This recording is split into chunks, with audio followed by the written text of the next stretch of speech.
दोस्तों, साथियों और अजीजों, एक बार फिर से आप लोगों का एजुकेशन सपोर्ट फोरम में तहे दिल से इस्तकबाल और खैर मकदम है। इस बार आप तक मुझे पहुंचने में ताखीर हो गई।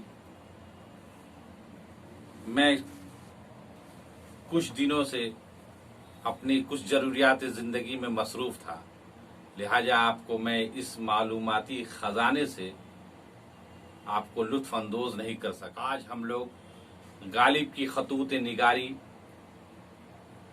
पर बहस मुबाहिसा और तबसरा करेंगे। गालिब की खतूत निगारी मुरासला को मुकालमा बना दिया। मिर्ज़ा गालिब के बारे में कहा जाता है कि अगर वो शायरी न करते और उर्दू अदब में सिर्फ खत का सरमाया देकर रुखसत हो जाते तो भी उनका मकाम न सिर्फ उर्दू में बल्कि दुनियाए अदब में मुनफरिद रहता, इसलिए कि उन्होंने उर्दू में खत निगारी को फ़रोग़ ही नहीं दिया, बल्कि वो फरसूदगी, उकता देने वाली यकसानियत, रस्मी अदाब व अलक़ाब और अपनी पुरानी रविश से नजात दिलाने का बास भी बने। उन्होंने ऐसे आबो रंग दिया, इसमें अपनी महसूसात, ख्यालात और दिल की धड़कनों को इस तरह समो दिया और कारोबारी तहरीर की नोक व पलक को अपनी फनकाराना सलाहियत की मदद से उस सलीके के साथ दुरुस्त किया कि वो दुनियाए अदब की अच्छी तहरीरों से हाथ मिलाने के लायक हो गई। खत को निस्फ मुलाकात कहा जाता है। इसमें शक नहीं कि मखतूब दो अशखास के दरमियान बातचीत है। फ़र्क सिर्फ इतना है कि ये ज़ब्त तहरीर में आ जाती है, लेकिन ये हुआ ये कि कदीम मखतूब निगारों ने नामा निगारी में तसन्नो, बनावट और अबारत आराई से काम लिया और इसे बेतकल्लुफ़ी से महरूम कर दिया जो उसका हक था। गालिब ने ऐसे अंदाज इख्तियार किया जिसे दो लोग आमने सामने बैठे बातें कर रहे हों, गोया उन्होंने खत को निस्फ मुलाकात नहीं बल्कि मुलाकात बना दिया, मुकम्मल मुलाकात बनाया, और इस पे उन्हें बजा तौर पे फख्र था। मिर्जा हातिम अली महर को एक खत में लिखते हैं, मिर्जा साहब, मैंने वो अंदाज़े तहरीर इजाद किया कि मुरासले को मुकालमा बना दिया है। हजार कोस से बजुबान कलम बातें किया करो, हिजर में विसाल के मज़े लिया करो। दरअसल गालिब खत को मुलाकात ही का एक हिस्सा समझते हैं। मैं इस तन्हाई में सिर्फ खतों के भरोसे जीता हूँ, यानी जिसका खत आया मैंने जाना वो शख्स तशरीफ लाया। मुंशी नबी बख्श हकीर को मुकालमाती अंदाज में एक खत यूं लिखते हैं, भाई मुझको इस मुसीबत में क्या हंसी आती है कि ये हम तुम और मिर्जा तफ्ता में मुरासलत मुकालिमत हो गई। रोज बातें करते हैं, अल्लाह अल्लाह ये दिन भी याद रहेंगे।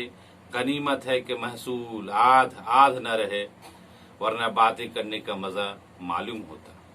इस तरह गालिब ने खतूत को निस्फुल मुलाकात का जरिया बनाकर जिस अंदाज और बयान में गुफ्तगू की है, उनसे दिलचस्प मुकालमे का लुत्फ फराहम होता है। ऐसे महसूस होता है जैसे कोई रफीक और दिलसोज शख्स अपने हमदम के सामने अक़्द दिलदा किए हुए कैफियत गम और सरखुशी का इजहार कर रहा हो और कारी बजाय खुद सामे बनकर सुन रहा हो। मीर मेहदी मजरूह से ऐसी ही एक और गुफ्तगू को नमूना मुलाहिजा कीजिए। ए जनाब मीरन साहब, अस्सलाम वालेकुम। हजरत अदाब। कहो साहब, आज इजाज़त है मीर मेहदी के खत का जवाब लिखने। हुजूर, क्या मैं मना किया करता हूँ? मैंने तो अर्ज किया था कि अब वो तंदुरुस्त हो गए हैं, बुखार जाता रहा, सिर्फ पेचिश बाकी है, वो भी राफ़े हो जाएगी। मैं हर खत में आपकी तरफ से दुआ लिख देता हूँ।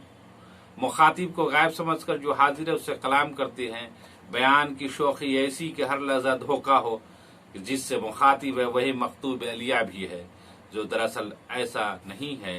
इस तर्ज अदा में कितनी जिद्दत है, कितनी सादगी और मिजाज का पहलू है। मकसद ये है कि मखतूब अलिया और उनके साथ बैठे लोग भी लुत्फ अंदोज हो।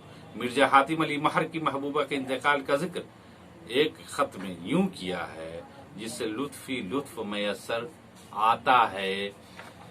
किसी के मजे का वो गम करे जो आप न करें, किसी के मरने का गम वो करे जो आप न करें। कैसी अश्क फशानी, कहाँ की मरसिया खानी, आजादी का शुक्र बजा लाओ, गम न खाओ। अगर ऐसे ही गिरफ्तारी से खुश हो तो चना जान न सही, मुन्ना जान सही। भाई होश में आओ, कहीं और दिल लगाओ। गौर कीजिए कि किस बेसाख्तगी, बेतकल्लुफी से उन्होंने वो कुछ रकम कर दिया जो इस सानिया की इतला पर उन्होंने महसूस किया होगा। गालिब का सबसे बड़ा कारनामा यही है कि उन्होंने नामा नवैसी को बेतकल्लुफ बातचीत बना दिया। हिजरे में वसल के मजे की चंद और नमूने मुलाहिजा कीजिए। क्यों साहब, रूठे ही रहोगे या मनोगे भी? और अगर किसी तरह नहीं मनते तो रूठने की वजह तो लिखो। लो भाई, अब तुम चाहे बैठे रहो चाहे जाओ अपने घर में, मैं तो रोटी खाने जाता हूँ। आओ मिर्जा तफ्ता, मेरे गले लग जाओ। मियाँ लड़के कहाँ फिर रहे हो, इधर आओ खबरें सुनो। ये गालिब की अपनी जहानत, ज़कावत और खुश मिजाजी की है। वो मामूली से मामूली बात को भी रंग रंग में नए ढंग से कहते हैं तो इसमें जान पड़ जाती है। बहरहाल खतूत गालिब की इब्तिदा हो या इंतहा, ये एक हकीकत है कि इनमें सादगी, बेतकल्लुफी और अपनाइयत की फिजा मिलती है। और आज भी कारी इसे पढ़ने के बाद हर कदम पर न सिर्फ गालिब से बड़ी कुर्बत महसूस करता है, बल्कि एक किस्म की लज्जत भी हासिल करता है। दरअसल गालिब ने मुरासला को मुकालमा बना दिया है। शुक्रिया। अगर ये पसंद आ जाए तो आप लोग शेयर कमेंट ज़रूर करें। और काफ़ी दिनों के बाद मैं आपसे मिला हूँ, इसके लिए माजरत। और फिर अब तसलसल के साथ कंटिन्यूसली मैं आपको वीडियो से अपनी रूबरू कराता रहूँगा। शुक्रिया।